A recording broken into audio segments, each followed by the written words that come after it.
हमारे चैनल को लाइक कीजिए, सब्सक्राइब कीजिए और शेयर कीजिए और हर रोज देखिए ऐसी ही अच्छी अच्छी कहानियाँ।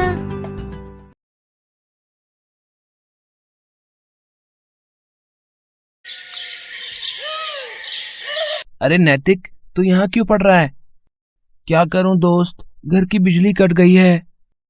अच्छा, तो तेरे बाबा ने इस बार भी बिजली का बिल नहीं भरा है ना? हाँ, वो पिछले महीने माँ की तबीयत बहुत खराब हो गई थी। बाबा के सारे पैसे माँ के इलाज पर खर्च हो गए। वैसे तू इस वक्त यहाँ क्या कर रहा है? मैं तेरे पास ही आ रहा था। मुझे मेरी किताब वापस चाहिए थी। वो क्या है ना, कल से मेरी नई कोचिंग स्टार्ट हो रही है, तो मुझे वो किताब लेकर जानी होगी। क्या? पर अभी तो पूरे 5 पेज बाकी हैं इस किताब के, जो मुझे हल करने हैं।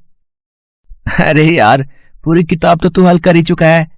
अब ये लास्ट के 5 पेज छोड़ भी देगा तो क्या फर्क पड़ जाएगा? नहीं शिवम, ये लास्ट के पेजेस बहुत इंपॉर्टेंट हैं। इनमें पूरी बुक की शॉर्ट एक्सरसाइजेज हैं। बस आज रात और रहने दे। मैं वादा करता हूँ कल सुबह खुद तेरे घर आकर किताब दे जाऊंगा। नहीं, तू घर मत आना। अगर मेरी मम्मी को पता चल गया कि इतनी महंगी किताब से खुद पढ़ने के बजाय मैंने तुझे दे रखी थी तो बहुत डांट पड़ेगी। तू मुझे अभी दे दे। अच्छा, तो बस थोड़ी देर रुक जा। मैं बस ये वाला पेज जल्दी से हल कर लेता हूँ। ओफो नैतिक, यार मुझे घर जाना है। मेरे सारे कजन आए हुए। रात में हॉरर मूवी देखने का प्लान है।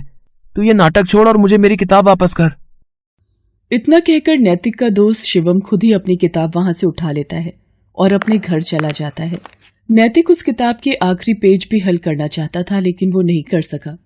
समस्या ये थी कि वो खुद की किताब भी नहीं खरीद सकता था, क्योंकि वो एक बहुत ही गरीब परिवार से था। उसके पिता कबाड़ का काम करते थे और माँ की तबीयत ज्यादातर खराब ही रहती थी। अपनी पढ़ाई का खर्च नैतिक खुद ही उठा रहा था। वो सुबह के वक्त कॉलेज जाता और शाम को ट्यूशन्स पढ़ाता था। नैतिक को बचपन से ही पढ़ने का बहुत शौक था। पढ़ लिखकर वो कामयाब बनना चाहता था, लेकिन ये सब उसके लिए बिल्कुल भी आसान नहीं था।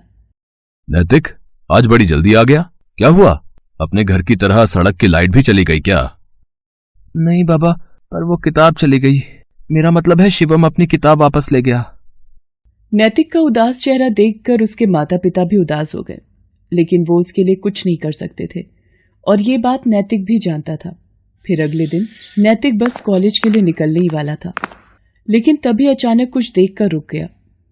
बाबा, ये किताब किसकी है? क्या कहा? किताब? हाँ, कल कई घरों से कबाड़ खरीद कर लाया था। शायद उसी में आई होगी। तू देख ले, अगर तेरे काम की है तो रख ले इसे। हाँ बाबा, ये तो मेरे बहुत काम की है। आपको पता है ये यूपीएससी की तैयारी की किताब है।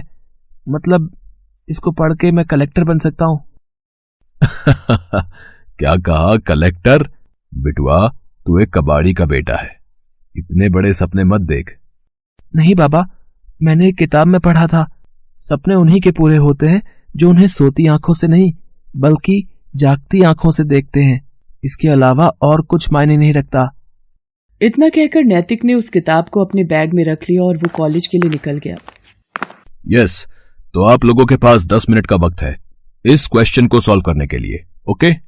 अरे ये ऐसे नहीं, ऐसे तो आंसर नहीं आएगा। क्या होना चाहिए? ओफो, ये तो समझ ही नहीं आ रहा। ये तो बहुत आसान है। तुम इतना भी नहीं कर सकते क्या?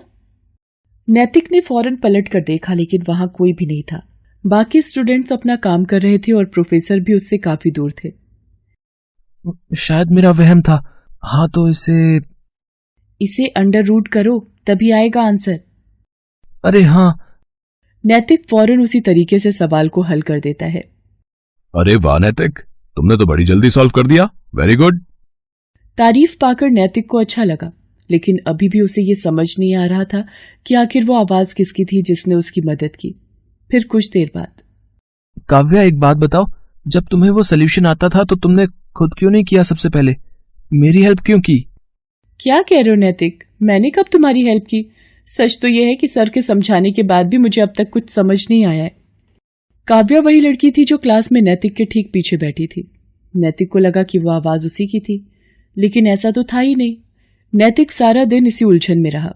फिर उसके घर पहुंचने के बाद, ओफो, कितनी गर्मी है, मुझे बाहर निकालो। ये तो वही आवाज है, और शायद ये मेरे बैग से। नैतिक का अंदाजा बिल्कुल सही था। वो आवाज नैतिक के बैग से ही आ रही थी। नैतिक ने फौरन अपना बैग खोलकर देखा। इसमें तो बस किताबें हैं, फिर वो आवाज मेरी ही थी। अब मुझे बाहर निकालोगे कृपा करके? नैतिक को अपने कानों पर विश्वास नहीं हुआ। सुबह जो किताब उसने अपने पिता के लाए हुए कबाड़ से उठाई थी, वो असल में बोल सकती थी। नैतिक ने फौरन उस किताब को बैग से बाहर निकाला और बोला, ये तुम बोल रही थी क्या? हाँ तो और क्या। देखो, साफ साफ सुन लो, दोबारा मुझे अपने इस बैग में मत रखना। अंदर बहुत ही गर्मी है। देखो, पसीने से मेरे सारे पेज गीले हो गए। लेकिन ये कैसे हो सकता है? तुम तो एक किताब हो, बस एक किताब। हाँ, एक किताब तो हूं मैं, लेकिन अब से तुम्हारी अच्छी दोस्त भी हूं, अगर तुम चाहो तो। मुझे कुछ समझ में नहीं आ रहा है। कहीं ये सब सपना तो नहीं? नहीं, ये वक्त सपने देखने का नहीं, बल्कि उन्हें सच कर दिखाने का है। मैं जानती हूँ तुम्हारा पढ़ाई में बहुत मन लगता है ना, लेकिन पैसों की कमी की वजह से तुम कोचिंग नहीं कर सकते और ना ही महंगी महंगी किताबें खरीद सकते हो। तो आज से मैं तुम्हारी मदद करूंगी। तुम्हें जहां जो भी समझ नहीं आएगा, मैं तुम्हें समझाऊंगी। अच्छा, और तुम ये क्यों करोगी मेरे लिए? मतलब इसके बदले तुम्हें क्या चाहिए मुझसे? चाहिए तो सही, लेकिन वो मैं तुम्हें वक्त आने पर ही बताऊंगी। नहीं, मुझे अभी बताओ। लगता है तुम मुझसे दोस्ती नहीं करना चाहते, तो फिर ठीक है, कोई बात नहीं। मैं अपने लिए कोई और दोस्त ढूंढ लूंगी जिसे मेरी सच में जरूरत हो। इतना कहकर वो किताब वहां से जाने लगती है, लेकिन नैतिक आगे बढ़कर उसे उठा लेता है। नहीं, तुम मत जाओ, मुझे तुम्हारी जरूरत है। नैतिक उस किताब को अपने पास रख लेता है और उसके जादुई होने के बारे में किसी को नहीं बताता। वो अकेले में उस किताब से पढ़ता, और सबसे अच्छी बात यह थी कि अब वो अकेला होकर भी कभी अकेला नहीं था। अरे वाह, कमाल हो गया, ये तो कितना आसान हो गया। थैंक यू दोस्त। You are most welcome. अच्छा चलो, अब मैं तुम्हारा टेस्ट लेती हूँ, इस पूरे हफ्ते जो कुछ भी पढ़ा उस सब का। क्या अभी? लेकिन मैं तैयार नहीं हूं। खुद पर भरोसा रखो, मैं जानती हूं कि तुम तैयार हो। इसी तरह वो किताब नैतिक की मदद करने लगी और नैतिक खूब अच्छे से पढ़ने लगा। इसके साथ ही अब वो बहुत खुश भी रहने लगा। वो किताब हमेशा नैतिक के साथ ही रहती थी। फिर एक दिन, नहीं रुक जाओ, यहां से नहीं, ऊपर पुल पर से रोड पार करो। अरे पुल पर से तो बहुत टाइम लग जाएगा, और अभी इतना ट्रैफिक भी नहीं है। नहीं, मैंने जो कहा वैसा ही करो, वरना मैं तुम्हें छोड़कर चली जाऊंगी, समझे? अच्छा ठीक है, पुल से ही चलते हैं। नैतिक पुल पर से सड़क पार करता है। फिर वो एक जगह जाकर बैठ जाता है जहां उसके और किताब के अलावा और कोई नहीं था। अब यहां क्यों बैठ गए? कॉलेज नहीं जाना क्या? कॉलेज जाकर अब कोई फायदा नहीं, क्योंकि मैं क्लास के लिए पहले ही लेट हो चुका हूं, तुम्हारी वजह से। मेरी वजह से? हा, घर से तुम लेट निकले तो गलती किसकी हुई? मुझे इस सब के बारे में बात नहीं करनी। देखो, मैं आज तुमसे सब कुछ जानना चाहता हूं। आज तुमने जब मुझे सड़क पार करने से रोका, तो मुझे पहली बार तुम्हारी आवाज में डर सुनाई दिया। मुझे बताओ क्या बात है। ठीक है, तो सुनो। असल में मुझ में कोई जादू नहीं है, बल्कि मैं तो एक आत्मा हूं। मेरा नाम आभा है।